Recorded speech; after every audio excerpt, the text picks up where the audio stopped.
ikhlas berjuang, siap setia berkorban untuk Ibu Pertiwi. Sebelum kita berjaya, jangan harap kami pulang. Inilah sumpah pendeka kita menuju medan bakti. Andai kata kami gugur semua, taburlah bunga di atas pusara.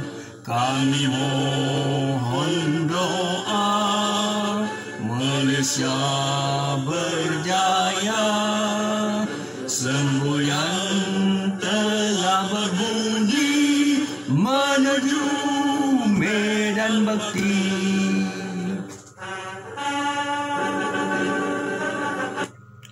Okey. Assalamualaikum, salam sejahtera, salam perpaduan, salam perjuangan, salam Melaka berwibau, pintar hijau bersih. Sagodari geli vanakkam. Temen yang huaran ma ni hau ma haifa lakum bila syukran. Marairan huaran induran memendi icaran tak cahau. Tuan-tuan dan puan, saya Muhammad Anwar Fahmi Haridas bin Abdullah selaku Presiden Pertubuhan Masyarakat Sivil Negeri Melaka dan merangkap penasihat khas kepada Jawatankuasa Pengurusan Krisis Rumah Condong Taman Malim Permai. Bersama saya yang saya hormati, yang berbahagia, Tuan Husin Saleh selaku Presiden Jawatankuasa Pengurusan Krisis Rumah Condong Taman Malim. Seterusnya bersama saya yang berbahagia, Tuan Haji Abdul Latif selaku pemerhati, dan bersama saya juga Jawatankuasa struktur yang ditubuhkan untuk membela nasib 25 biji rumah atau buah rumah, 25 buah rumah di Taman Malim Permai Melaka yang melibatkan 110 ahli keluarga. Tuan-tuan dan perempuan, isu rumah condong ini mendapat satu perhatian ataupun mendapat perhatian serius daripada media dan masyarakat, khususnya penduduk atau karya yang menetap di Taman Malim Melaka. Saudara dan saudari sekalian, isu ini telah wujud hampir 24 tahun yang lepas, di mana pembangunan ini melibatkan lebih kurang pada tahun 1995.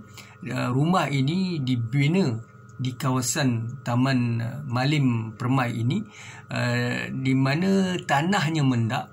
Apabila banjir kilat, maka najis-najis akan terapung, dan seterusnya rumah berkaitan telah retak dan mulai condong, dan telah digazetkan ataupun telah dikeluarkan surat ataupun makluman daripada Majlis Perbandaran, iaitu Majlis Perbandaran Hantu Ajaya ataupun local government, yang mana menyatakan bahawa kediaman 24 biji rumah ini tidak selamat untuk didirikan. Maka dalam keadaan yang sama, penduduk di situ tidak ada pilihan. Mereka tidak tahu mau ke mana, tetapi mereka terpaksa menetap di situ dalam keadaan mereka telah berkorban, mengambil loan, membeli rumah dan sebagainya, dan mereka telah berusia. Kebanyakan di kalangan mereka di situ adalah warga umur 60-an ataupun 50-an. Tuan-tuan dan perempuan, rumah teres 2 tingkat ini melibatkan 24 biji rumah. Tetapi isunya di sini adalah dari segi bebanan, atau rumah itu rosak, lantainya retak, silingnya pecah, kemudiannya keretakan dari segi struktur bangunan itu, cubing ataupun mozaiknya itu pun pecah, dan pelbagai isu. Apabila hujan, memang air akan naik. Di samping keselamatan itu tidak terjamin di kalangan nyawa masyarakat di situ atau penduduk karya di situ, dan ini juga telah memberikan tekanan dari segi perasaan, emosi, dan juga dari segi kesejahteraan rakyat, khususnya penduduk di situ. Tuan-tuan dan perempuan, isu ini tidak boleh dipandang ringan oleh mana-mana pihak, kerana sebab itulah kami telah mewujudkan satu jawatan kuasa bersama, iaitu saya sebagai penasihat, sebagai think tank, sebagai scholar, sebagai someone yang mempunyai pengalaman untuk menguruskan isu-isu memperjuangkan masalah akar umbi, iaitu rakyat, bukan saja melibatkan rumah condong ini, malahan penempatan semula setinggan di Johor Bahru, Kampung Muafakat Jalan Tun Abdul Razak, yang pernah saya perjuangkan pada tahun 1998 dan akhirnya mendapat penempatan semula daripada Kerajaan Negeri Johor, dan sekarang ini apartmen yang cantik di Jalan Bandar Baru Udah ataupun Jalan Tun Abdul Razak. Jadi tuan-tuan dan puan, dan pelbagai isu berkaitan dengan isu ibu tunggal, isu kesihatan, isu mungkin dari segi kebajikan anak-anak untuk melanjutkan pengajaran dan sebagainya. Tuan-tuan, itu kepakaran saya untuk dan pengalaman saya. Saya telah berkhidmat hampir 25 tahun untuk bersama rakyat di Malaysia, Sabah, Sarawak, Perlis, Kelantan, Perak, Johor, Melaka dan sebagainya. Tuan-tuan dan puan, tapi hari ini kita akan fokuskan isunya berkaitan dengan nasib masyarakat atau kariah di Taman Malim Permai ini, di mana sebenarnya mengapa kami wujudkan struktur jawatan kuasa ini, dan kami juga telah mengangkat isu ini kepada Yang Di-Pertuan Agong Majlis Raja-Raja Melayu, kepada Yang Amat Berhormat Perdana Menteri Tan Sri Muhyiddin Yassin. Seterusnya kita mengangkat isu ini kepada YB Zuraidah, Kementerian Perumahan. Kita angkat juga kepada YB Yang Berhormat Senator Menteri Kewangan Zafrul. Kemudiannya kita angkat juga isu ini kepada TYT Melaka, untuk perhatian TYT Melaka, dan seterusnya kita angkat juga isu ini kepada Yang Amat Berhormat Datuk Seri Sulaiman Muhammad Ali selaku Ketua Menteri Melaka. Seterusnya kita angkat juga kepada Inspektor Jeneral Polis Tan Sri Datuk Seri Abdul Hamid Badur, dan kita angkat pada SPRM. Dan tuan-tuan dan puan, isu ini telah kita teruskan dan perjuangkan, dan untuk latest kami telah angkat sekarang ni pada 1 hari bulan 12 ini kita dapati segala emailnya, suratnya telah dihantar 2 minggu lepas sebelum 1 hari bulan 12 ini. Dan gerakan ini sedang berterusan. Kita tidak akan berhenti. Kita ingin menarik perhatian pemimpin Istana, Yang Di-Pertuan Agong, kemudiannya Yang Amat Perdana Menteri, Ketua Menteri dan sebagainya. Ini adalah perjuangan yang jelas daripada rakyat, kerana kami rasa tidak ada pembelaan, dan kami yakin pada kerajaan yang sedia ada. Kami tidaklah bias kepada mana-mana ideologi parti politik, tetapi kami hormati Perlembagaan Persekutuan Akta Polis 1967, yang mana kerajaan yang telah dipilih rakyat ataupun kerajaan yang telah digazetkan oleh Yang Di-Pertuan Agong atau di-endorse oleh istana, maka kami terima. Tapi persoalan kami di sini adalah bukannya ideologi politik.